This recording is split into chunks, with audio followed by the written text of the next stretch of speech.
الحمدللہ رب العالمین والصلاة والسلام علی سید الانبیاء والمرسلین وعلی آلہ واصحابہ واہل بیتہ وذریاتہ اجمعین والعاقبۃ للمتقین۔ الحمدللہ اللہ تعالیٰ کے فضل و کرم سے ہم نے سورہ فاتحہ کی تکمیل کی۔ اب قرآن مجید فرقان حمید کی دوسری اور اہم ترین صورت سورہ بقرہ کی تفسیر کا آغاز کر رہے ہیں۔ اس سورہ مبارکہ کی تفسیر سے پہلے میں چند الفاظ میں اس کا مختصر تعارف پیش کرنا چاہوں گا، پس منظر پیش کرنا چاہوں گا۔ انشاءاللہ تبارک و تعالیٰ پھر اس کے کچھ فضائل اور اس کے بعد پھر ان کی آیات کی تفسیر بیان کی جائے گی۔ یہ سورہ مبارکہ مدنی ہے، اور مدنی ان صورتوں کو کہا جاتا ہے کہ جو نبی کریم علیہ الصلوۃ والتسلیم پر ہجرت کے بعد نازل ہوئیں۔ اب خواہ سرکار دو عالم صلی اللہ علیہ وسلم مکہ معظمہ میں ہوں یا کسی اور شہر میں ہوں، ہجرت کے بعد جو بھی صورتیں نازل ہوئیں انہیں مدنی صورتوں سے موسوم کیا جاتا ہے۔ پھر سورہ بقرہ کی آیات کی تعداد 286 ہے اور اس میں 40 رکوع ہے۔ اس کے کلمات کی تعداد 6121 ہے اور اس کے حروف کی تعداد 25500 ہے۔ اس سورہ مبارکہ کا پس منظر کچھ اس طرح سے ہے کہ جب مسلمانوں نے مدینہ منورہ کی جانب ہجرت فرمائی تو رسول عالم صلی اللہ تعالی علیہ وآلہ وسلم نے اسلامی ریاست قائم فرمائی، اور اسلامی ریاست قائم کرنے کے بعد چونکہ ایک اسلامی معاشرہ بھی قائم ہوا تھا تو اس کے لیے قوانین کی ضرورت تھی۔ ریاست کو چلانے کے لیے لوگوں کی خانگی زندگی کے بارے میں تو اس سورہ مبارکہ میں ان قوانین کو بیان کیا گیا ہے۔ اس کے برعکس اگر ہم مکی صورتوں کو دیکھتے ہیں تو ان میں اللہ جل شانہ نے خصوصی طور پہ اخلاقیات اور توحید اور عقائد کے بارے میں بیان فرمایا، اور اس صورت میں معاملات کے بارے میں اور بہت ساری باتوں کا ذکر کیا گیا۔ پھر اس میں چونکہ نبی کریم صلی اللہ تعالی علیہ وآلہ وسلم ہجرت فرما کے جس جگہ پہ تشریف لائے تو یہاں پر یہود بھی تھے، نصارہ بھی تھے، مشرکین بھی تھے، منافقین بھی تھے، تو اللہ جل شانہ نے اس صورت مبارکہ میں بنی اسرائیل کا خاص طور پر تذکرہ فرمایا، کیونکہ بنی اسرائیل وہ قوم تھی جو ایک زمانے تک اللہ تبارک و تعالیٰ کی محبوب رہی، پھر اس کے بعد اپنے نافرمانیوں کے باعث وہ اللہ تبارک و تعالیٰ کے غضب کے شکار ہوئے، اور اللہ تبارک و تعالیٰ نے وہ عزت و کرامت کا تاج جو ان کے سر پہ رکھا تھا وہ امت مسلمہ کے سر پہ رکھا۔ گویا کہ یہ صورت مبارکہ میں امت مسلمہ کی تاج پوشی بھی کی گئی ہے۔ جب نبی کریم صلی اللہ تعالی علیہ وآلہ وسلم یہاں پہ تشریف لائے مدینہ منورہ میں تو آپ علیہ الصلوۃ والسلام کا سامنا یہود سے ہوا، اور یہود وہ لوگ تھے جو حضور علیہ الصلوۃ والسلام کی آمد سے پہلے آپ علیہ الصلوۃ والسلام کا تذکرہ کیا کرتے تھے، آپ علیہ الصلوۃ والسلام کا انتظار کیا کرتے تھے۔ ایسے ماحول میں یہ صورت مبارکہ نازل ہوئی۔ پھر اس کے فضائل کے حوالے سے بہت فضائل اس کے احادیث طیبہ میں آئے ہیں۔ نبی کریم صلی اللہ تعالی علیہ وآلہ وسلم نے ارشاد فرمایا کہ زہراوین کو پڑھا کرو، اور زہراوین سے مراد سورہ بقرہ اور آل عمران ہے۔ نبی کریم رؤوف الرحیم صلی اللہ علیہ وسلم کی اس حدیث مبارکہ میں ان دونوں صورتوں کے لیے زہراوین کا لفظ آیا، اور زہراوین کا یہ زہرا سے ہے، اور زہرا کہتے ہیں چمکدار کو۔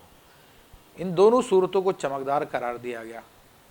ایک حدیث شریفہ کے مطابق کہ بروز قیامت یہ دونوں کی دونوں صورتیں اپنے پڑھنے والے پر اس طرح سایہ فگن ہوگی جس طرح کہ بادل سایہ کرتا ہے، یا پرندوں کی دو قطار کی صورت میں اپنے پڑھنے والوں کے اوپر سایہ کرتی ہوئی آئیں گی، اور ایک روایت کے مطابق دو سیاہ چیزوں کی طرح یہ لوگوں کو سایہ دیں گے۔ ایک حدیث مبارکہ میں فرمایا گیا کہ سورہ بقرہ قرآن کا کوہان ہے، اور کوہان سے مراد یہ قرآن کی زینت ہے۔ تو یہ سورہ مبارکہ کی اور بھی بہت ساری فضیلت آئی۔ فرمایا گیا کہ جس گھر میں سورہ بقرہ پڑھی جائے تو وہاں پر 3 دن تک شیطان مداخلت نہیں کر پاتا۔ پھر اس سورہ مبارکہ میں ایک ایسی عظیم آیت ہے جو قرآن کی سب سے افضل ترین آیت قرار دی گئی ہے، سب سے اعظم آیت قرار دی گئی ہے، جسے آیت الکرسی کہا جاتا ہے۔ پھر اس کے علاوہ اس کی آخری 2 آیات ہیں، تو اللہ جل شانہ نے ان کی اہمیت کو بیان کرنے کے لیے باقاعدہ فرشتوں کو بھیجا، اور انہوں نے آ کر فرشتے نے آ کر نبی علیہ الصلوۃ والسلام کے سامنے سورہ بقرہ کے آخری رکوع کی اہمیت کو بیان فرمایا اور فرمایا کہ یہ وہ نور ہے جو آپ سے پہلے کسی اور کو نہیں دیا گیا۔ پھر اس سورہ مبارکہ کی انہی آخری آیات کی یہ فضیلت بھی بیان کی گئی ہے کہ جو شخص رات کو سوتے وقت ان آیات کو پڑھ لے تو وہ جادو، جنات اور دیگر آفات ناگہانی سے محفوظ رہتا ہے۔ اب ہم ان آیات کی تفسیر کی طرف آتے ہیں۔ تو اللہ تبارک و تعالیٰ نے اس سورہ مبارکہ کی ابتدا الف لام میم سے کی ہے۔ یہ الف لام میم انہیں حروف مقطعات کہا جاتا ہے۔ حروف مقطعات سے مراد وہ آیات ہیں کہ جن کے حروف اگرچہ کہ ظاہری طور پہ ملا کے لکھے جاتے ہیں مگر انہیں ملا کے پڑھا نہیں جا سکتا، انہیں علم نہیں پڑھ سکتے، بلکہ اسے ہمیشہ الف الگ، لام الگ، میم الگ پڑھا جائے گا۔ پھر ان کے معنی کے حوالے سے کیا ہے تو اس کے اوپر مفسرین کا اتفاق ہے کہ اس کا معنی اللہ جل شانہ اور رسول اللہ صلی اللہ تعالی علیہ وآلہ وسلم کے سوا کسی کو نہیں، حقیقی طور پہ نہیں معلوم۔ ہاں البتہ علماء معتمدین نے اس بات کی صراحت کی ہے کہ اللہ جل شانہ کی عطا سے اس کے رسول علیہ الصلوۃ والسلام کو اس کا معنی معلوم ہے، اور آپ علیہ الصلوۃ والسلام کی نظر کرم سے اس کا معنی اولیاء امت کاملین کو معلوم ہے۔ البتہ صحابہ کرام رضوان اللہ علیہم اجمعین نے بھی اس کا بعض معنی بیان کیا، جیسا کہ حضرت سیدنا عبداللہ بن عباس رضی اللہ تعالیٰ عنہ سے اس کے معنی یہ بیان کیے گئے ہیں کہ الف سے انا ہے اور لام سے اللہ ہے اور میم سے محمد صلی اللہ تعالیٰ علیہ وسلم ہے، جس کا یہ معنی بتایا گیا کہ ان اللہ عالم، کہ میں اللہ ہوں، میں ہی سب سے زیادہ جاننے والا ہوں۔ اور اسی طرح ایک قول آپ کی جانب یہ منسوب کیا گیا کہ آپ نے ارشاد فرمایا کہ الف سے اللہ، لام سے جبریل اور میم سے محمد ہے صلی اللہ تعالیٰ علیہ وسلم، کہ یعنی اللہ تبارک و تعالیٰ نے جبریل امین کے واسطے سے محمد صلی اللہ علیہ وسلم پر یہ کلام نازل فرمایا۔ اور یہ جو دوسرا قول بیان کیا میں نے، پہلا قول جو بیان کیا وہ بھی سیدنا عبداللہ ابن مسعود رضی اللہ تعالیٰ عنہ کی جانب بھی منسوب ہے۔ پھر آگے فرمایا کہ ذَلِكَ الْكِتَابُ لَا رَيْبَ فِيهِ، یہ وہ کتاب ہے کہ جس میں کوئی شک کی گنجائش نہیں ہے۔ اس آیت طیبہ کا پس منظر میں بیان کر دوں۔ جیسا کہ میں نے ابتدا میں عرض کیا تھا کہ جب رسول کریم علیہ الصلوۃ والتسلیم ہجرت فرما کے مدینہ منورہ تشریف لائے اور یہود نے دیکھا کہ یہ نبی آخر زماں محمد رسول اللہ صلی اللہ علیہ وسلم بنی اسرائیل میں سے نہیں ہے، تو ان لوگوں نے آپ علیہ الصلوۃ والسلام کی مخالفت شروع کر دی۔ اور اس کی مخالفت کی وجہ تھی، ایک تو یہ لوگ امیدیں لگا کے بیٹھے تھے کہ اللہ تبارک و تعالیٰ اپنے آخری نبی کو بنی اسرائیل میں مبعوث فرمائے گا، لیکن ان کی امیدوں کے برعکس وہ نبی علیہ الصلوۃ والسلام بنی اسماعیل میں تشریف لائے۔ پھر دوسری ایک وجہ یہ تھی کہ یہودیوں نے مدینہ منورہ کی قوم کو اپنے شکنجے میں لیا ہوا تھا، وہاں کے تمام مالی وسائل ان لوگوں کے پاس تھے، اور قوم انصار کو ان لوگوں نے اپنا غلام بنایا ہوا تھا، ذہنی طور پہ بھی، مالی طور پہ بھی۔ ان لوگوں کو یہ خطرہ لاحق ہوا کہ اگر یہ نبی آخر زماں محمد رسول اللہ صلی اللہ علیہ وسلم یہاں پہ تشریف لے آئے تو ہماری یہ ساری سیادت و سرداری ختم ہو جائے گی۔ اب ان لوگوں نے سوچا کہ کسی طرح اس نبی علیہ الصلوۃ والسلام ہی کا انکار کر دیا جائے تاکہ ہماری سیادت باقی رہے۔ تو ان لوگوں نے لوگوں سے کہنا شروع کر دیا کہ جو محمد صلی اللہ تعالی علیہ وآلہ وسلم جس قرآن کی بات کرتے ہیں یہ اللہ کا کلام نہیں ہے معاذ اللہ، بلکہ یہ ان کا اپنا گھڑا ہوا، ان کا اپنا بنایا ہوا ہے، تاکہ لوگوں کو میں شک پیدا ہو جائے اور لوگ نبی علیہ الصلوۃ والسلام کی نبوت پہ ایمان نہ لائیں اور یہودیوں کی سیادت اور ان کی سرداری باقی رہے۔ ان کے وہ جو عیش لگے ہوئے تھے، لوگوں کو بیوقوف بنا کر لوگوں سے اپنا کام نکال رہے تھے، تو وہ معاملات ان کے چلتے رہیں۔ تو اللہ جل شانہ نے یہودیوں کے اس اعتراض میں ارشاد فرمایا ذَلِكَ الْكِتَابُ لَا رَيْبَ فِيهِ، یہ وہ عظیم الشان کتاب ہے جس میں کوئی شک کی گنجائش نہیں۔ پھر ارشاد فرمایا ہدی للمتقین، یہ کتاب متقی لوگوں کے لیے ہدایت ہے۔ تو متقی سے کون مراد ہے؟ تو اس کی بہت سی تفاسیر علماء نے بیان فرمائی، مختلف تفاسیر ہیں، لیکن متقی کا اگر ایک عام معنی لیا جائے جو کہ سیدنا کعب احبار رضی اللہ تعالیٰ عنہ سے بھی مروی ہے، جب ان سے سیدنا عمر فاروق رضی اللہ تعالیٰ عنہ نے ارشاد فرمایا کہ کعب تقوی کیا ہے، تو آپ نے ارشاد فرمایا کہ اے امیر المومنین رضی اللہ تعالیٰ عنہ، کبھی آپ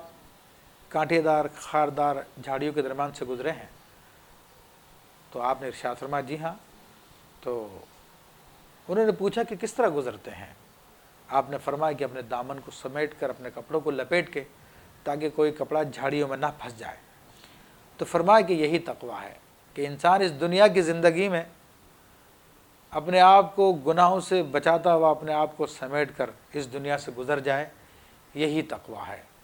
اور تقویٰ کا لفظی معنی تو ڈرنا ہے، اور یہاں پر مراد یہی ہے کہ وہ انسان سمجھدار ہے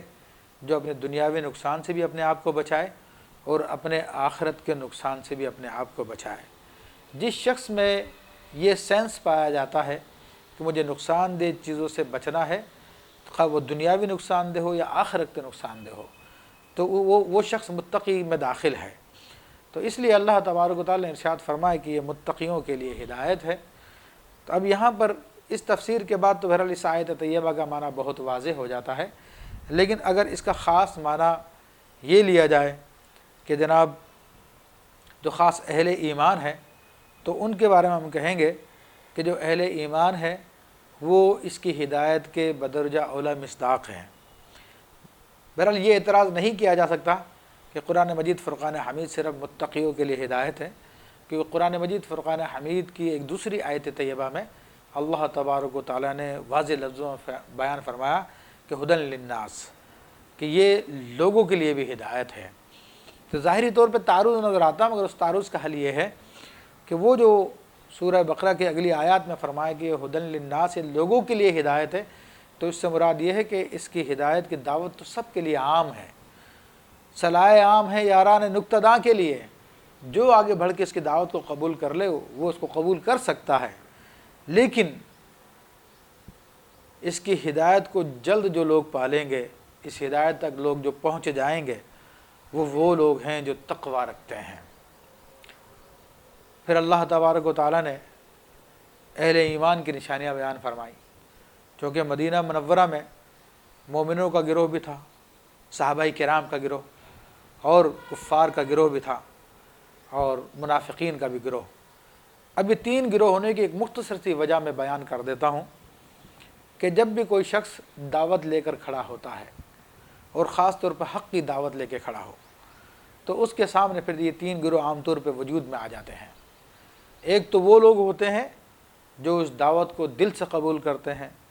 اور اس پر ایمان لے آتے ہیں اور اس کے لیے اپنا سب کچھ قربان کرنے کے لیے تیار ہو جاتے ہیں۔ دوسرے وہ لوگ ہوتے ہیں جو سراسر اس کا انکار کر دیتے ہیں اور اس کی مخالفت میں پھر حد سے گزر جاتے ہیں۔ اور تیسرے وہ لوگ ہوتے ہیں جو نہ اس گروہ میں پورے طور پہ شامل ہوتے ہیں، نہ اس گروہ میں پورے طور پہ شامل ہوتے ہیں، کبھی اس طرف مائل ہو جاتے ہیں تو کبھی اس طرف مائل ہو جاتے ہیں۔ یہ اپنے مفادات کے حصول کے لیے سب کچھ کر رہے ہوتے ہیں کہ جہاں سے ان کو اپنا مفاد ملے اسے حاصل کر لیں۔ تو چونکہ دینی دعوت ہے، اسلام کی دعوت ہے، تو جو اسلام کے ماننے والے ہیں وہ مومنین ہیں، وہ مومنین کا گروہ ہے، صحابہ کرام کا گروہ ہے، اور جو کھل کے اس کا انکار کرتے ہیں وہ کافرین کا گروہ ہے۔ اور جو لوگ نہ اس طرف پورے طور پہ ہیں نہ اس طرف پورے طور پہ ہیں، یا جہاں پر اپنے مفادات نظر آتے ہیں، یا دونوں ہاتھوں میں جو لوگ لڈو رکھنا چاہتے تھے، دونوں طرف سے فائد حاصل کرنا چاہتے تھے، تو ان کو منافقین کہا گیا۔ تو اللہ تبارک و تعالیٰ نے تینوں گروہ کا ذکر فرمایا اس سورہ مبارکہ کی ابتدا میں،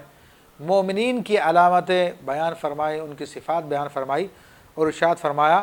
کہ الذین یؤمنون بالغیب، مومن وہ لوگ ہیں، متقی وہ لوگ ہیں جو غیب پر ایمان رکھتے ہیں۔ اب ایمان تو یقین کی آخری حد کو کہا جاتا ہے،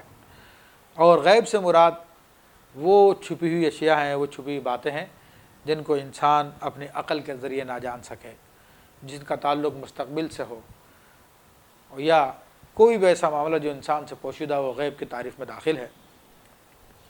تو یہاں پر خاص طور پہ جس غیب کی طرف اشارہ کیا گیا ہے وہ غیب الغیب اللہ تبارک و تعالیٰ ہے،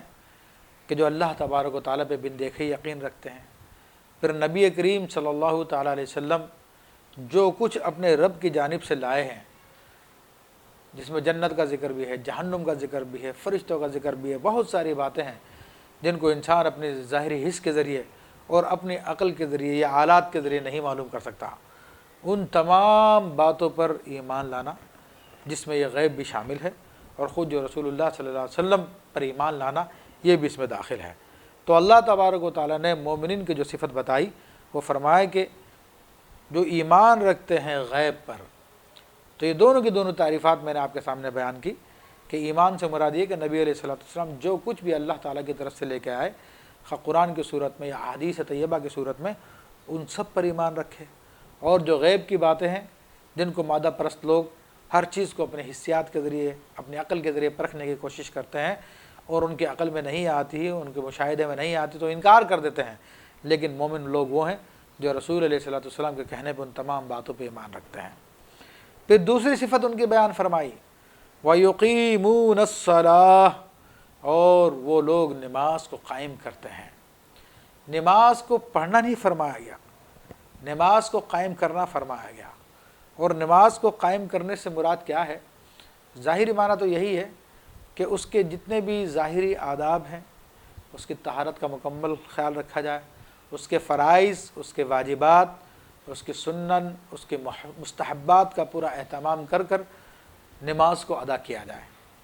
یہ تو ظاہری معاملات۔ پھر اسی طرح دل کو اللہ تعالیٰ کی جانب پورے طور پہ متوجہ کر کر، ایسا کہ گویا کہ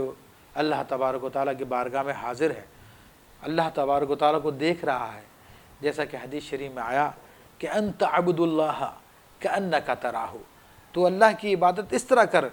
گویا کہ تو اس کو دیکھ رہا ہے۔ فإن لم تکن تراہ، تو اگر اس کو نہیں دیکھ سکتا، فإنہ یراک، تو یہ سمجھ لے کہ وہ تجھ کو دیکھ رہا ہے۔ تو جو اس طرح سے نماز ادا کرے، حقیقت میں یہی وہ لوگ ہیں جن کو کہا جا سکتا ہے کہ ان لوگوں نے نماز قائم کی۔ باقی نماز کی ادائیگی بہرحال مسلمان کرتے ہی ہیں، لیکن اس میں قیام اسی صورت میں کہلائے گا جب دل و جان کے ساتھ، پوری توجہ کے ساتھ وہ اپنی نمازیں ادا فرمائیں۔ اور ان کی مثالیں میں آپ کو پیش کر سکتا ہوں، جیسے کہ مولا کائنات سیدنا علی کرم اللہ وجہ الکریم کے بارے میں آتا ہے کہ ایک مرتبہ آپ کی ران میں تیر پیوست ہو گیا، بہت گہرا پیوست ہوا تھا، اس کے نکالنے میں بہت تکلیف ہوتی تھی، نکالا نہیں جا سکتا تھا تکلیف کے باعث۔ سیدنا علی کرم اللہ وجہ الکریم نے نماز شروع کر دی۔ جب نماز سے فارغ ہوئے تو تیر نکالا جا چکا تھا اور آپ رضی اللہ تعالیٰ عنہ کو تیر نکالنے کا پتہ بھی نہیں چلا۔ تو یہ وہ لوگ ہیں جنہوں نے نمازیں قائم فرمائی۔ انہی میں سے ایک سیدنا امام غزالی رحمۃ اللہ تعالی علیہ ہیں کہ جو احیاء العلوم میں لکھتے ہیں۔ ملا علی قاری رحمۃ اللہ علیہ نے مرقات میں بیان فرمایا کہ آپ فرماتے ہیں کہ جب میں اتحیات پڑھتا ہوں اور کہتا ہوں السلام علیک ایھا النبی، اے اللہ کے نبی آپ پہ سلامتی ہو، تو اس وقت تک آگے نہیں بڑھتا جب تک کہ اپنے کانوں سے نہ سن لوں وعلیکم السلام۔ تو یہ وہ لوگ ہیں جنہوں نے اپنی نمازوں کو قائم کیا۔ پھر ان کی تیسری علامت بیان فرمائی، وَمِمَّا رَزَقْنَاهُمْ يُنْفِقُونَ، اور وہ جو ہم نے ان کو دیا اس میں سے خرچ کرتے ہیں۔ تو حاضرین کرام، رزق سے کیا مراد ہے؟ عموماً تو رزق سے یہ مراد لی جاتی ہے کہ جو کچھ ہمارے پاس کھانے کے لیے ہوتا ہے وہ رزق ہے، لیکن مفسرین فرماتے ہیں کہ اللہ کی جو بھی دین ہے، اللہ کی جو بھی عطا ہے، خواہ اس کا تعلق کھانے پینے سے ہو، اس کا تعلق پہننے سے ہو، اس کا تعلق بچھانے سے ہو، اس کا تعلق مال سے ہو، اولاد سے ہو، جو انسان کو اللہ کی عطا ملتی ہے وہ سب کا سب اللہ کا دیا ہوا رزق ہے۔ تو یہاں پر مومنین کی تیسری علامت یہ بتائی گئی کہ اللہ کے دیے ہوئے میں سے خرچ کرتے ہیں، اور یہ خرچ کرنا بھی مطلق رکھا گیا، اس کا مفعول نہیں بیان کیا گیا کہ کن پہ خرچ کرتے ہیں۔ تو یہاں پر پتہ چلا کہ اگر صدقات واجبہ یا فرائض کی صورت میں ادا کرنا ہے تو پھر مساکین اور فقراء پہ خرچ کرتے ہیں، اور اگر صدقات مستحبہ کی بات ہے تو پھر عام لوگوں پہ بھی خرچ کرتے ہیں، اپنے اعزہ اقربا پہ بھی خرچ کرتے ہیں جو ضرورت مند ہوتے ہیں، اپنے دوست احباب پہ بھی خرچ کرتے ہیں۔ اور یہ خرچ کرنا یہ عام ہوتا ان کا، اللہ نے جو ان کو صلاحیت عطا فرمائی ہے وہ اس سے کسی کو روکتے نہیں ہیں۔ اللہ نے اگر علم عطا فرمایا تو وہ اپنے علم کے ذریعے مخلوق کو مستفیض کرتے ہیں، اگر اللہ نے ان کو روحانیت عطا فرمائی ہے تو اپنی روحانیت کے ذریعے مخلوق کو مستفیض کرتے ہیں۔ اللہ تبارک و تعالیٰ نے کوئی اور ہنر ان کو عطا فرمایا تو صرف ان کو پیشہ بنا کے نہیں رکھ لیتے، بلکہ جہاں ان کو موقع ملتا ہے اللہ کی مخلوق کو اس سے فائدہ پہنچاتے ہیں۔ پھر مومنین کی، متقین کی چوتھی علامت بیان فرمائی، والذین یؤمنون بما انزل الیک، اور یہ لوگ مومن و متقی وہ ہیں جو ایمان رکھتے ہیں اس پر جو آپ پر نازل کیا گیا۔ تو نبی کریم صلی اللہ تعالیٰ علیہ وسلم پر قرآن نازل کیا گیا، بالکل واضح بات ہے کہ قرآن اللہ تعالیٰ کی وحی ہے، لیکن آپ علیہ الصلوۃ والسلام پر قرآن کے علاوہ حدیث مبارکہ بھی نازل کی گئی۔ آپ علیہ الصلوۃ والسلام کے زبان اقدس سے جو الفاظ نکلتے تھے وہ بھی وحی الہی ہیں، خواہ آپ رضا کی حالت میں ہو، خواہ آپ غضب کی حالت میں ہو، خواہ آپ سنجیدگی میں گفتگو فرما رہے ہوں، خواہ آپ مزاح فرما رہے ہوں، وہ تمام کا تمام وحی الہی ہے۔ اور مشہور حدیث ہے ابو داؤد شریف میں ہے کہ حضرت عبداللہ بن عمرو بن العاص رضی اللہ تعالیٰ عنہ فرماتے ہیں کہ میں رسول اللہ صلی اللہ علیہ وسلم کی ہر بات کو لکھ لیا کرتا تھا۔ تو اس پر بعض لوگوں نے کہا کہ آپ ہر بات کو لکھ لیتے ہیں، حالانکہ رسول اللہ صلی اللہ علیہ وسلم بشر انسان ہے، آپ علیہ الصلوۃ والسلام غضب میں بھی ہوتے ہیں، خوشی میں بھی ہوتے ہیں، تو ہر بات مت لکھا کرو۔ تو آپ فرماتے ہیں میں نے نبی علیہ الصلوۃ والسلام کو عرض کی تو سرکار دو عالم صلی اللہ تعالی علیہ وآلہ وسلم نے اپنی زبان مبارکہ کی طرف اشارہ کر کے فرمایا، اکتب واللہ، لکھو اللہ کی قسم اس زبان سے حق کے سوا کچھ نہیں نکلتا۔ اور خود قرآن مجید فرقان حمید والنجم میں اللہ تبارک و تعالیٰ نے رسول اللہ صلی اللہ تعالی علیہ وسلم کی زبان اقدس کی ضمانت لی اور فرمایا کہ وما ینطق عن الہوا، ہمارے حبیب علیہ الصلوۃ والسلام اپنی خواہش سے نہیں بولتے، ان ہوا وحی یوحی الیہ، یہ تو وحی ہے جو ان پہ کی جاتی ہے، جو ان پہ وحی کی جاتی ہے یہ وہی بولتے ہیں۔ تو پھر یہاں پہ پتہ چلا کہ جس طرح قرآن پہ ایمان لانا ضروری ہے، اسی طرح رسول اللہ صلی اللہ علیہ وسلم کی احادیث مبارکہ جو مختلف کتابوں میں آئی ہیں ان سب پر بھی ایمان لانا ضروری ہے، ورنہ بندہ مومن میں داخل نہیں ہو سکتا، متقیوں میں داخل نہیں ہو سکتا۔ پھر ان کی پانچویں علامت بتائی، وما انزل من قبلک، اور اس پر ایمان رکھتے ہیں جو آپ علیہ الصلوۃ والسلام پر، آپ علیہ الصلوۃ والسلام سے پہلے نازل کیا گیا۔ تو آپ علیہ الصلوۃ والسلام سے جو پہلے نازل کیا گیا اس سے مراد انبیاء کرام علیہ السلام پہ جو جو وحی کی گئیں، خواہ وہ کتابوں کی صورت میں، خواہ وہ صحیفوں کی صورت میں، مسلمان ان سب پر اجمالی ایمان رکھتا ہے۔ لیکن یہاں پر یہ وضاحت کر دوں کہ تورات، زبور، انجیل وغیرہ یہ کتب ہیں، ان پہ ہمارا اجمالی ایمان ہے، مگر اس زمانے میں جو کتب پائی جاتی ہیں ان پر ہمارا ایمان نہیں ہے، کیونکہ یہ بات محقق ہے، تحقیق شدہ ہے، خود ان کا اقرار ہے کہ ان کتابوں میں تحریف کی جا چکی ہے، لفظی طور پہ بھی تحریف کی جا چکی ہے، معنوی طور پہ بھی تحریف کی جا چکی ہے، تبدیلی کی جا چکی ہے۔ تو اس لیے ان کتابوں پہ نہیں بلکہ اللہ تبارک و تعالیٰ نے جس حالت میں انبیاء کرام علیہ السلام پہ نازل فرمائی ان کتابوں پہ ہمارا ایمان ہے۔ اب یہ جو آخری دو علامتیں بیان کی گئیں یہاں پر جو میں نے آپ کے سامنے بیان کی، چوتھی اور پانچویں، یعنی اس پر بھی ایمان رکھتے ہیں جو حضور علیہ الصلوۃ والسلام پہ نازل کیا گیا، اور اس پہ بھی ایمان رکھتے ہیں جو آپ علیہ الصلوۃ والسلام سے پہلے انبیاء پہ نازل کیا گیا۔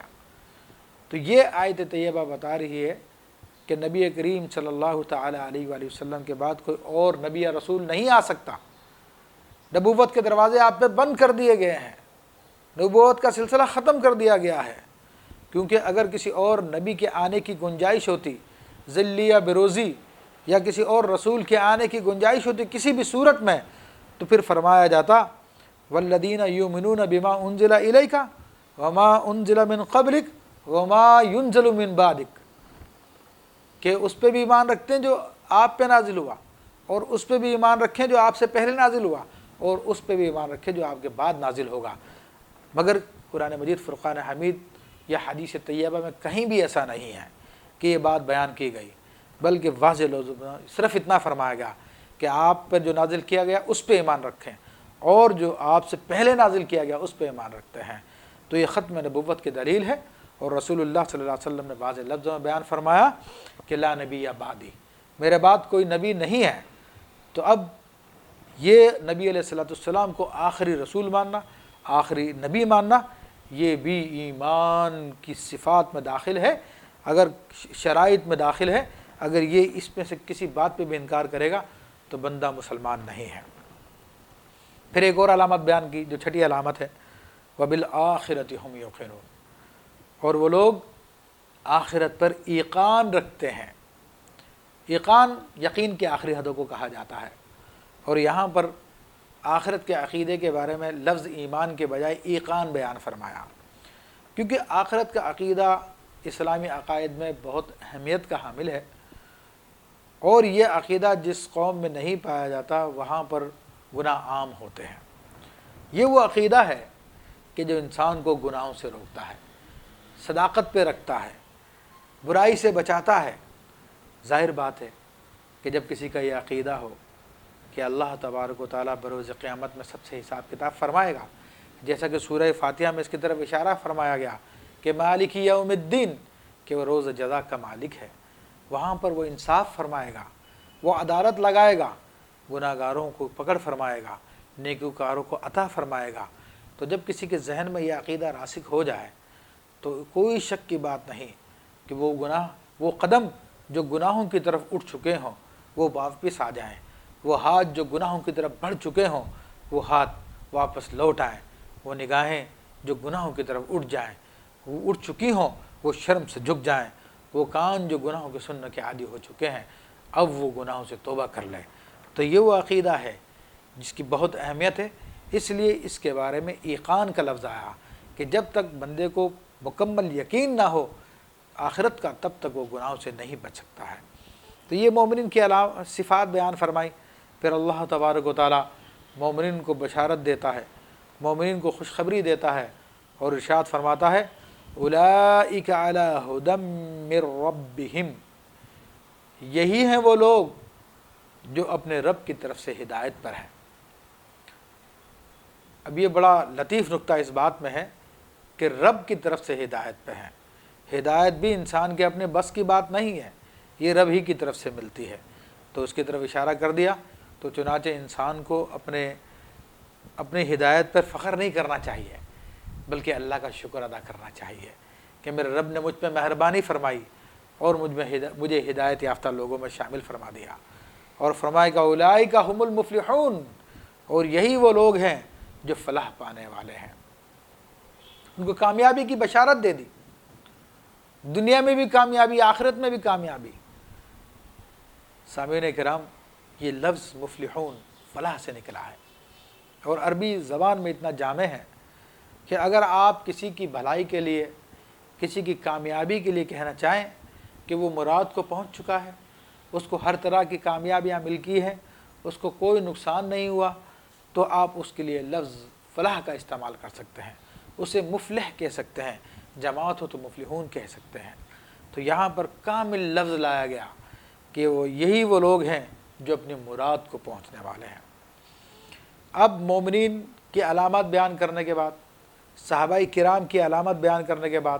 صحابہ کرام میں اس لیے عرض کر رہا ہوں کہ اس قرآن مجید کے اولین مخاطب صحابہ کرام تھے، اور سیدنا ابو بکر صدیق، عمر فاروق، عثمان غنی، علی المرتضیٰ رضی اللہ تعالیٰ عنہ اور دیگر صحابہ کرام، تو انہی کی صفات بیان کی گئی ہیں۔ اب اللہ تبارک و تعالیٰ نے ان کا جو دوسرا گروہ ہے، جو ان کا مخالف گروہ ہے، جو کھل کر انکار کرنے والا ہے، کافر ہے، اور جو اللہ کے علم کے مطابق کہ جو کبھی ایمان نہیں لانے والے، ان کی علامتیں اللہ تبارک و تعالیٰ بیان فرما رہا ہے، اور ارشاد فرماتا ہے ان الذین کفروا سواء علیہم اانذرتہم ام لم تنذرہم، وہ لوگ جنہوں نے کفر کیا۔ اب یہاں پہ جنہوں نے کفر کیا، میں نے پہلے عرض کی کہ یہ ہر کافر کے لیے نہیں ہے، کیونکہ ہم نہیں جانتے کہ کون سا کافر کب ایمان لے آیا. یہ صرف انہی کافرین کے بارے میں ہے جن کو رب کریم جانتا ہے کہ یہ کبھی بھی ایمان نہیں لانے والے. تو جیسے کہ اس کی مثال ابو جہل، عتبہ، ربیعہ، شیبہ، یہ وہ لوگ تھے. اور ابھی یہ آیت جب نازل ہوئی تھی اس وقت یہ غزوہ بدر واقع نہیں ہوا تھا، وہ جہنم واصل غزوہ بدر میں ہوئے ہیں.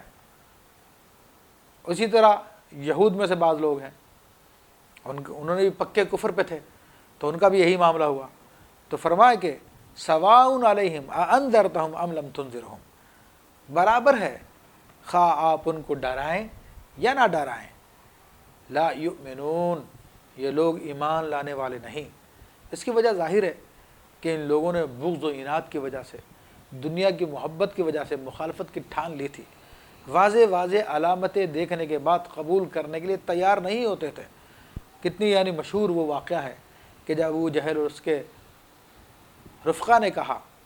کہ محمد صلی اللہ علیہ وسلم اگر تم چاند کو 2 ٹکڑے کر کے دکھا دو تو ہم آپ کو اللہ کا نبی مان لیں گے. اور نبی علیہ السلام نے چاند کے 2 ٹکڑے کر کے دکھا دیے. چاند کا ایک ٹکڑا جبل ابو قبیس کے اس جانب اور دوسرا ٹکڑا اس جانب چلا گیا.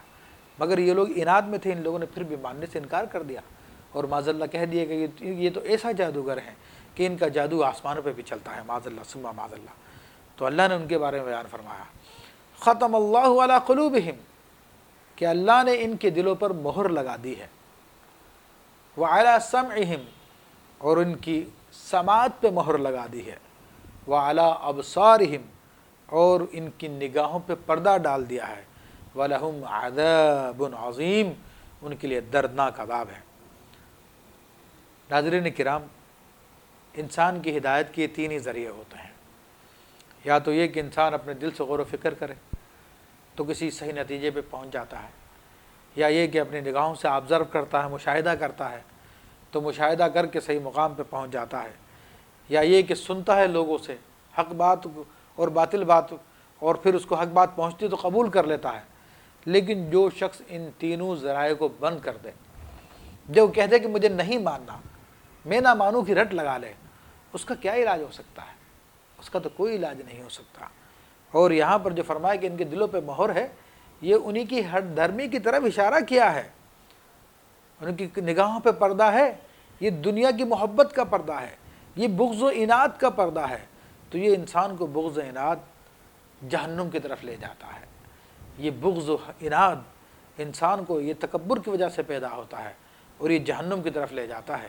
ابلیس اسی وجہ سے راندہ درگاہ ہوا کہ وہ بغض و عناد میں آ گیا تھا. اس کی ایک مثال دے کے میں بات کو آگے چلاتا ہوں کہ اللہ تبارک نبی علیہ السلام نے جب ہجرت نہیں فرمائی تھی، بلکہ ام المومنین صفیہ رضی اللہ تعالیٰ کی بات میں عرض کرتا ہوں کہ ام المومنین صفیہ رضی اللہ تعالیٰ فرماتی ہیں کہ نبی کریم رسول صلی اللہ تعالیٰ علیہ وسلم نے خیبر فتح ہونے سے پہلے آپ کا تذکرہ اہل یہود کے پاس پہنچ چکا تھا اور یہود آپ کے بارے میں گفتگو کیا کرتے تھے. تو پہلے آپ بھی چونکہ یہودیاں تھیں اور آپ کے والد ایک سردار تھے، تو آپ رضی اللہ تعالیٰ فرماتی ہے کہ ایک مرتبہ میرے والد کے پاس میرے چچا ملنے کے لیے آئے تو میرے چچا اور میرے والد ایک الگ کمرے میں گفتگو فرمانے لگے، گفتگو کرنے لگے. تو میرے والد نے میرے چچا سے پوچھا کہ یہ جو شخص محمد ہے جن کی نبوت کا ذکر کیا جاتا ہے صلی اللہ تعالیٰ علیہ وسلم، ان کے بارے میں آپ کی کیا رائے ہے؟ تو میرے چچا عالم تھے، یہود کے عالم تھے. انہوں نے کہا کہ یہ شخص بالکل سچا ہے، ان کے اندر وہ تمام علامتیں پائی جاتی ہیں جو ہماری کتابوں میں پائی جاتی ہیں، ان میں کوئی بات بھی جھوٹ نہیں ہے. تو میرے والد نے کہا پھر کیا خیال ہے؟ تو میرے چچا کہتے ہیں ہاں جب تک دم میں دم ہم ان کی مخالفت کرتے رہیں گے. تو یہ وہ بغض و عناد تھا، یہ وہ دنیا کی محبت تھی جو ایک پردے کی صورت میں ان کو دلوں پہ آ گئی تھی، مہر کی صورت میں دلوں پہ لگ گئی تھی اور ان کی آنکھوں پہ پڑ گئی تھی. تو یہاں پر اللہ نے ان کے لیے یہ ارشاد فرمایا وَلَهُمْ عَذَابٌ عَظِيمٌ، کیونکہ جو شخص دلائل سے نہ مانے، واقعات سے نہ مانے، تو اب اس کے لیے چوٹ ہی اس کا علاج کر سکتی ہے. تو ایسے لوگوں کو یہ عذاب ہی سیدھا کر سکتا ہے. پھر اللہ تبارک و تعالیٰ نے یہاں سے منافقین کی علامتیں بیان فرمائی. تو یہ کئی علامات ہیں، میں کوشش کرتا ہوں کہ انشاءاللہ تبارک و تعالیٰ اس مختصر وقت میں آپ کے سامنے مختصراً ان تمام علامات کو بیان کر دوں۔ فرمایا وَمِنَ النَّاسِ مَن يَقُولُ آمَنَّا بِاللَّهِ وَبِالْيَوْمِ الْآخِرِ، اور لوگوں میں سے بعض وہ ہیں جو کہتے ہیں کہ ہم ایمان لائے اللہ پر اور قیامت کے دن پر، وَمَا هُمْ بِمُؤْمِنِينَ، مگر وہ مومن نہیں ہیں، وہ ایمان لانے والے نہیں ہیں۔ تو یہاں پر اللہ تبارک و تعالیٰ نے منافقین کی حالت کو بیان کیا کہ جو زبانی طور پہ دعویٰ کیا کرتے تھے کہ ہم ایمان لے آئے، لیکن حقیقتاً وہ ایمان نہیں لائے تھے۔ اللہ نے ان کی ایمان کو قبول نہیں فرمایا، فرمایا کہ یخادعون اللہ والذین آمنوا، وہ اللہ کو دھوکہ دیتے ہیں اور ایمان والوں کو دھوکہ دیتے ہیں، یعنی صحابہ کرام کو دھوکہ دیتے ہیں۔ تو اللہ تبارک و تعالیٰ نے ان کی اس بات کو بیان فرمایا۔ یہاں پر یخادعو مفاعلہ سے لے کر آئے ہیں جس میں مقابلہ پایا جاتا ہے۔ تو یہاں پر وہ اللہ کو فریب دینا چاہتے ہیں اور ایمان والوں کو فریب دینا چاہتے ہیں، مگر کیا یہ فریب میں اپنے کامیاب ہیں؟ تو فرمائے کہ وما یخدعون الا انفسہم، یہ لوگ دھوکہ نہیں دے رہے ہیں مگر صرف اپنے آپ کو دھوکہ دے رہے ہیں۔ پھر فرمائے کہ وما یشعرون، مگر یہ لوگ سمجھتے نہیں ہیں۔ یہ مومنین کو ظاہری طور پہ دھوکہ دے کے سمجھ رہے ہیں ہم کامیاب ہو گئے ہیں، ایسا نہیں ہے، یہ اپنے آپ کو دھوکہ دے رہے ہیں۔ اللہ تبارک و تعالیٰ علیم و خبیر ہے، اس نے اپنے حبیب علیہ السلام کو تمام منافقین کے بارے میں اطلاع دی۔ سرکار دو عالم صلی اللہ علیہ وسلم ان منافقین کو جانتے تھے۔ اب یہاں پر وما یشعرون بیان فرمایا تو اس میں ایک طرف یہ بھی اشارہ ہو سکتا ہے کہ ان منافقین یہ دو قسم کے تھے، ایک تو شعوری منافق تھے اور دوسرے غیر شعوری منافق تھے۔ شعوری منافق تو وہ تھے کہ جنہوں نے صرف اور صرف ظاہر کرنے کے لیے ہم مسلمان ہوئے ہیں، زبانی طور پہ کلمہ پڑھا تھا لیکن دل میں پکے طور پر کفر پہ جمع ہوئے تھے، کفر پہ جمے ہوئے تھے۔ اور بعض وہ لوگ تھے کہ جو ظاہری طور پہ کلمہ پڑھ کے مسلمان ہوئے اور ان کے دلوں میں بھی مسلمان ہونے کا ارادہ تھا، لیکن جب وہ منافقین کی باتیں سنتے تو ان کی طرف ہو جاتے اور جب مسلمانوں کی باتیں سنتے تو ان کی طرف ہو جاتے۔ تو اب یہ لوگ نبی علیہ السلام کی پوری اطاعت نہیں کر پائے، آپ علیہ السلام پر پوری طرح ایمان نہیں لا پائے، تو اللہ تبارک و تعالیٰ نے ان کو منافقین قرار دیا۔ فرمایا کہ فی قلوبہم مرض، ان کے دلوں میں مرض ہے، بیماری ہے۔ اللہ جل شانہ نے منافقت کو بیماری سے تعبیر فرمایا اور ارشاد فرمایا فزادہم اللہ مرضا، تو اللہ نے ان کے مرض میں اضافہ کر دیا۔ تو ان کے مرض میں اضافے سے مراد یہی ہے کہ اللہ تبارک و تعالیٰ نے اپنے حبیب علیہ السلام کو کامیابی عطا فرمائی، تو اس سے ان کے دل میں اور حسد کی آگ بھڑک اٹھی، تو ان کے مرض میں اضافہ ہو گیا اور ان کے لیے ارشاد فرمایا وَلَهُمْ عَذَابٌ عَلِيمٌ، ان کے لیے دردناک عذاب ہے۔ کافرین کے لیے عذاب عظیم فرمایا کہ ان کے لیے بہت بڑا عذاب ہے، اور ان کے لیے فرمایا کہ دردناک عذاب ہے۔ اس کی وجہ کیا ہے؟ فرماتا ہے بما کانوا یکذبون، یہ اس وجہ سے ان کے لیے دردناک عذاب ہے کہ یہ لوگ جھٹلاتے تھے نبی علیہ السلام کی تعلیمات کو، اللہ تبارک و تعالیٰ کے احکامات کو۔ تو اللہ نبی علیہ السلام کی تعلیمات کو جھٹلانے کی وجہ سے اللہ تبارک و تعالیٰ نے ان کو منافق قرار دیا۔ تو آج ان لوگوں کو غور کرنا چاہیے جو اسلام کا لبادہ اوڑھ کر، اسلام کا کلمہ پڑھ کر مختلف چوراہوں میں، مختلف اسٹیجز پر، مختلف مقامات پر، ٹیلی ویژن پر، میڈیا پر بیٹھ کر باتیں تو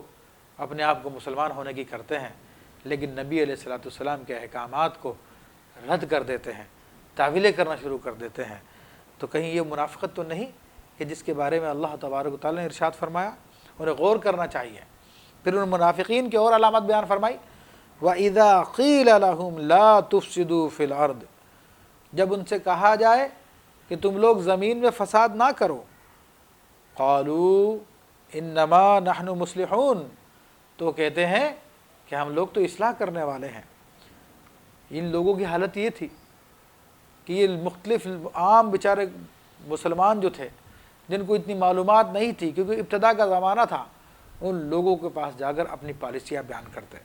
نبی علیہ السلام کی بتائی باتوں کے مقابلے میں اپنی باتوں کی حکمتیں بیان کرتے، تو جب انہیں منع کیا گیا تم یہ کام نہ کرو تو وہ لوگ کہنے لگے کہ ہم لوگ فساد کہاں پھیلا رہے ہیں، ہم لوگ تو اصلاح کرنے والے ہیں۔ اللہ ارشاد فرماتا ہے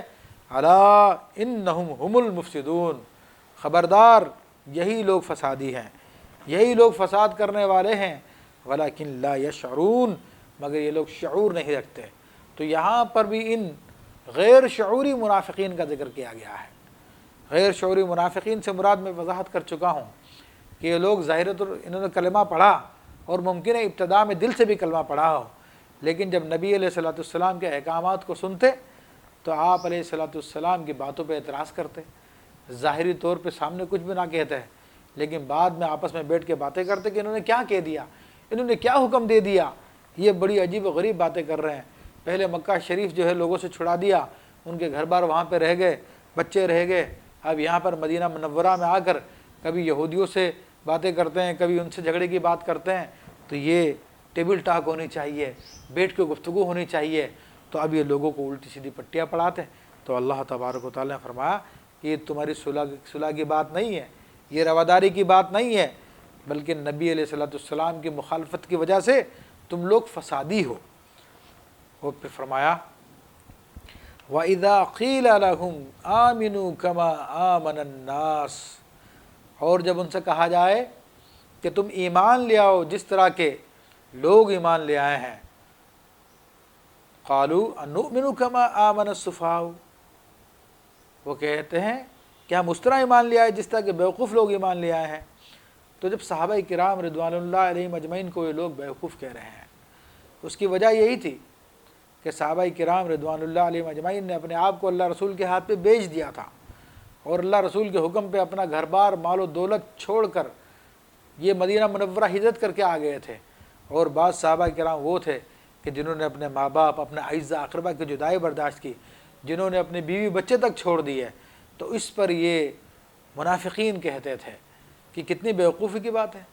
کہ ہم ان احمقوں کی طرح ایمان لے آئیں جن کو اپنے بیوی بچوں کی پرواہ نہیں ہے، اپنے گھر بار کی پرواہ نہیں ہے، اپنے مال و دولت کی پرواہ نہیں ہے۔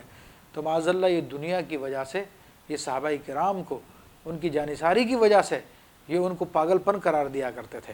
مگر اللہ تعالیٰ فرماتا ہے الا انہم ہم الصفاء، خبردار وہی لوگ بیوقوف ہیں، وہی لوگ احمق ہیں جو صحابہ کرام کی مخالفت کر رہے ہیں، ولکن لا يعلمون، مگر انہیں پتہ نہیں ہے،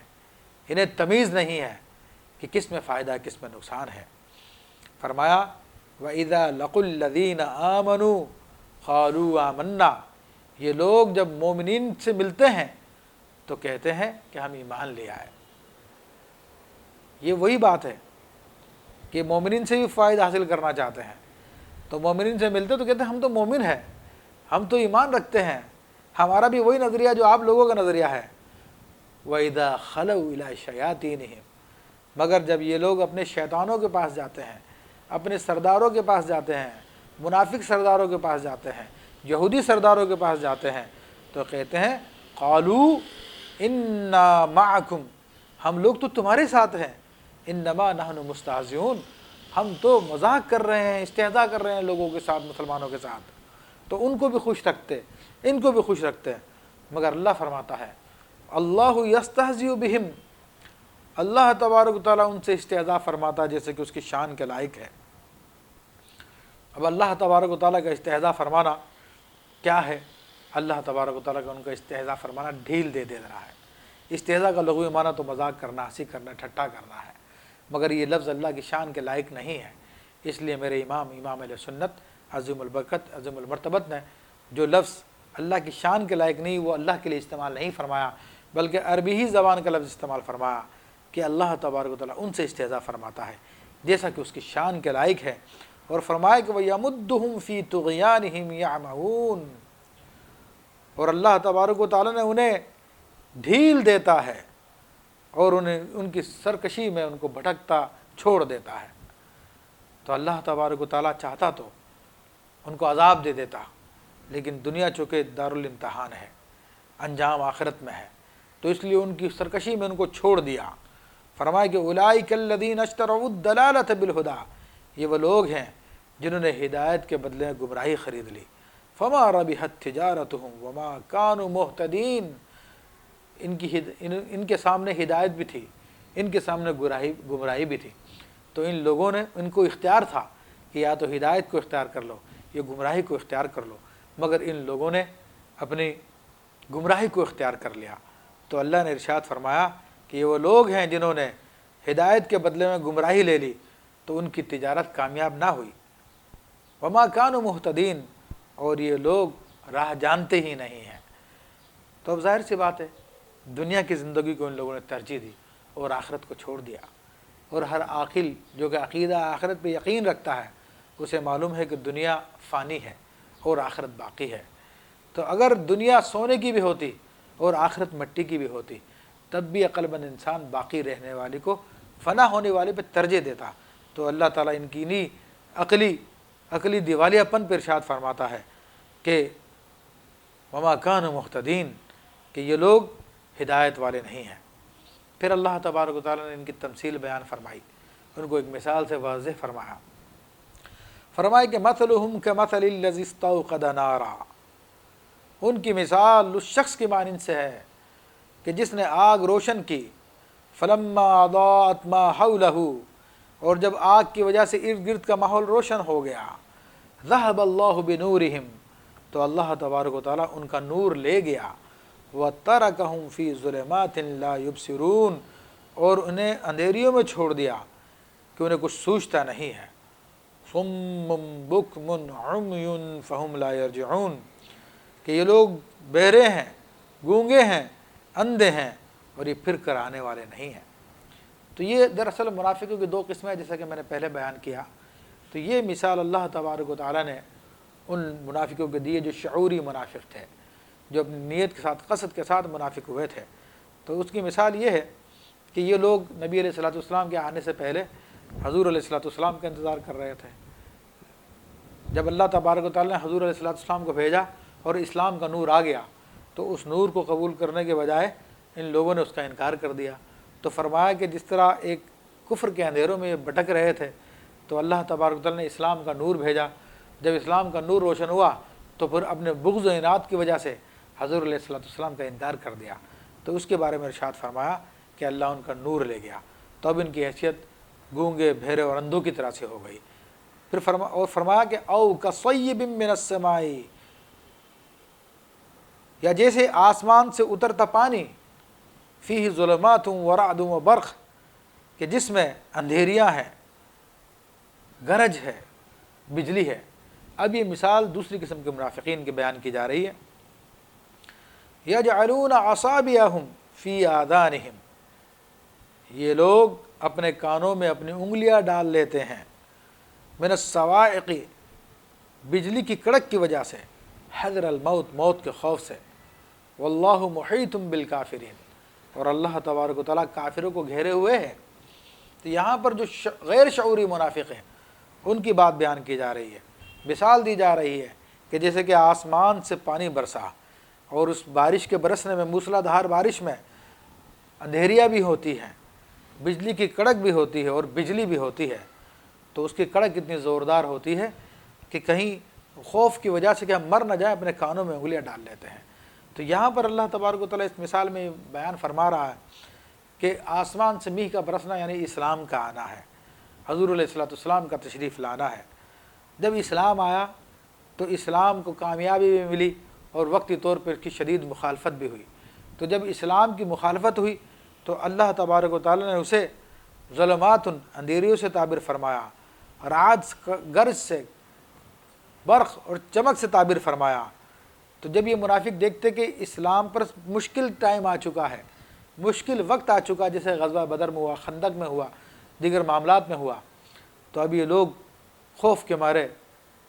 ڈر جاتے تھے اور اسلام سے دور ہو جاتے تھے، کفار کے قریب چلے جاتے تھے۔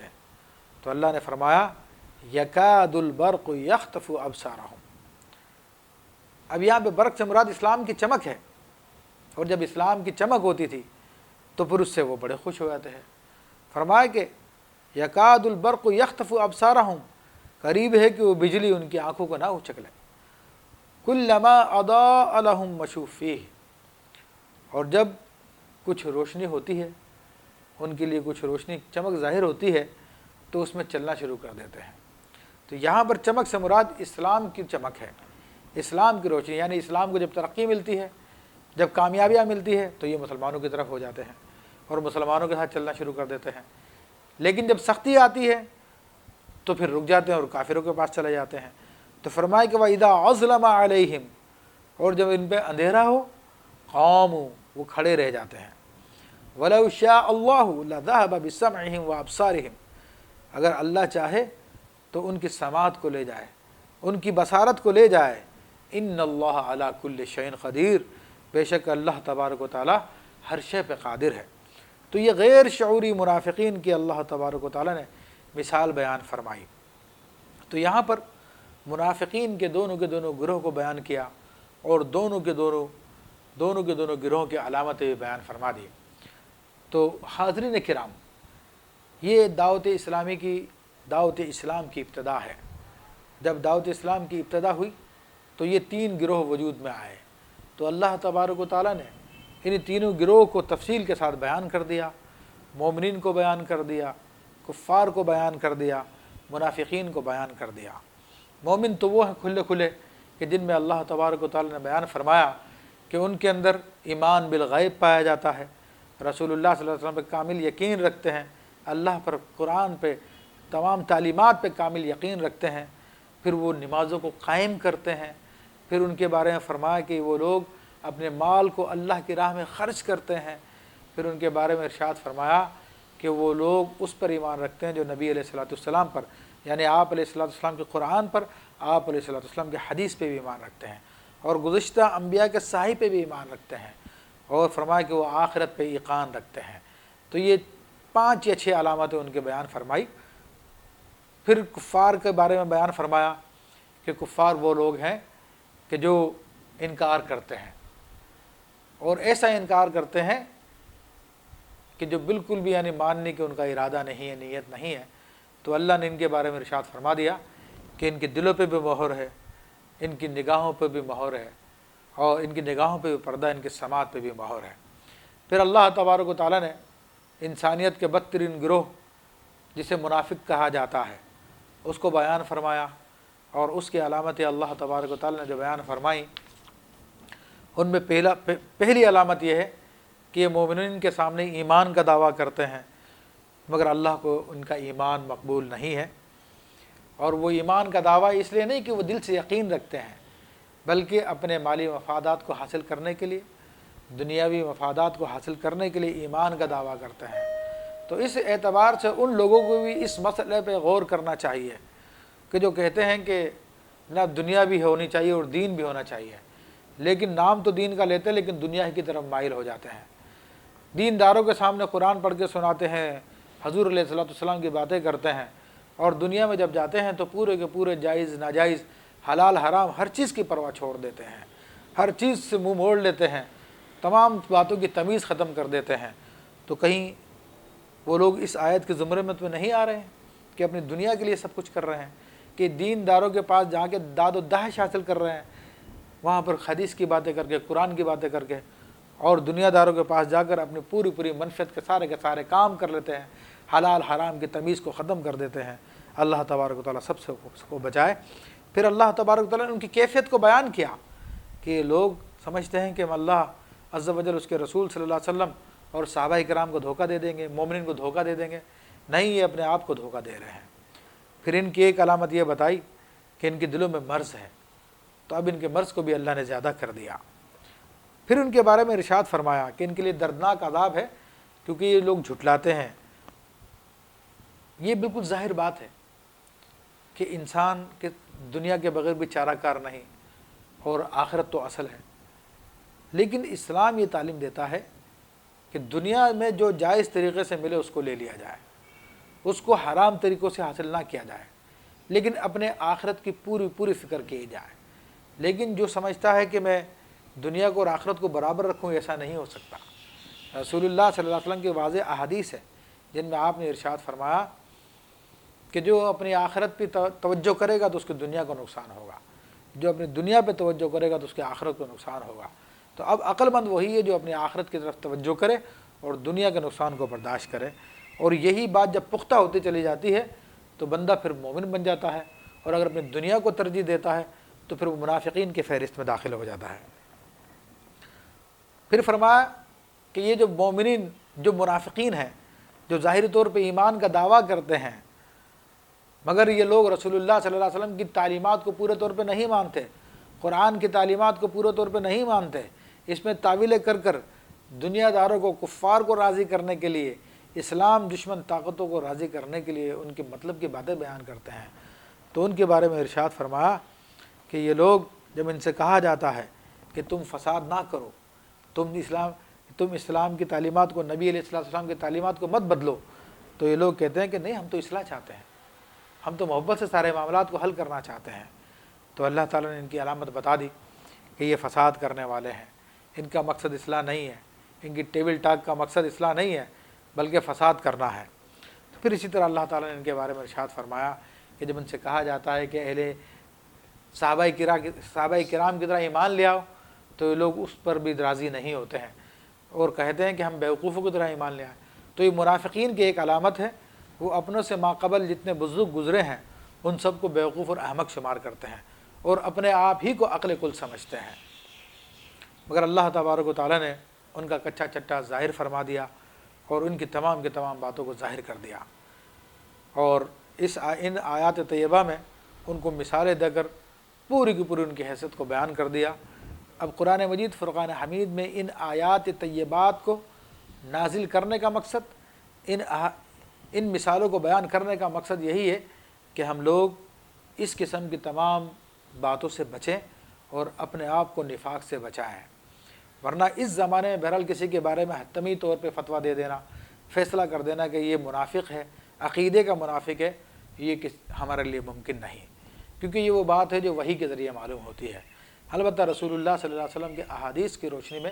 یہ بات ضرور واضح ہو جاتی ہے کہ آپ علیہ السلام نے اس کی علامتیں بیان فرمایا کہ منافق کی 4 علامتیں ہیں۔ اذا حدث کذب، جب وہ بات کرتا ہے تو جھوٹ بولتا ہے، اذا وعد اخلف، جب وہ وعدہ کرتا ہے تو خلاف ورزی کرتا ہے، اور فرمایا کہ جب وہ جھگڑا کرتا ہے، اذا خاصم فجر، جب جھگڑا کرتا ہے تو گالیاں بکتا ہے، وَإِذَا وَعَدَ أَخْلَفَ، اور جب وعدہ کرتا ہے تو اس کی خلاف ورزی کرتا ہے۔ فرمایا کہ 4 باتیں جس میں پائی جائیں گی وہ خالص منافق ہے، البتہ جس میں بعض پائے جائیں تو اس میں منافقت کی صفتیں پائی جاتی ہیں، منافقت کی علامتیں پائی جاتی ہیں۔ اللہ تعالیٰ سے میں دعا کرتا ہوں کہ اللہ تبارک و تعالیٰ ہمیں ان مومنین کی علامت کو اپنانے کی توفیق عطا فرمائے جو اس نے اس سورہ مبارکہ کی ابتدا میں بیان فرمائی، اور ان کافروں کی علامتوں سے اور اسی طرح منافقین کی علامات سے ہمیں مکمل طور پہ بچائے، اور انشاءاللہ تبارک و تعالیٰ آئندہ ہم سورہ بقرہ کی اگلی آیات کی تفسیر بیان کریں گے۔ اللہ تبارک و تعالیٰ قبول فرمائے۔ السلام علیکم ورحمۃ اللہ وبرکاتہ۔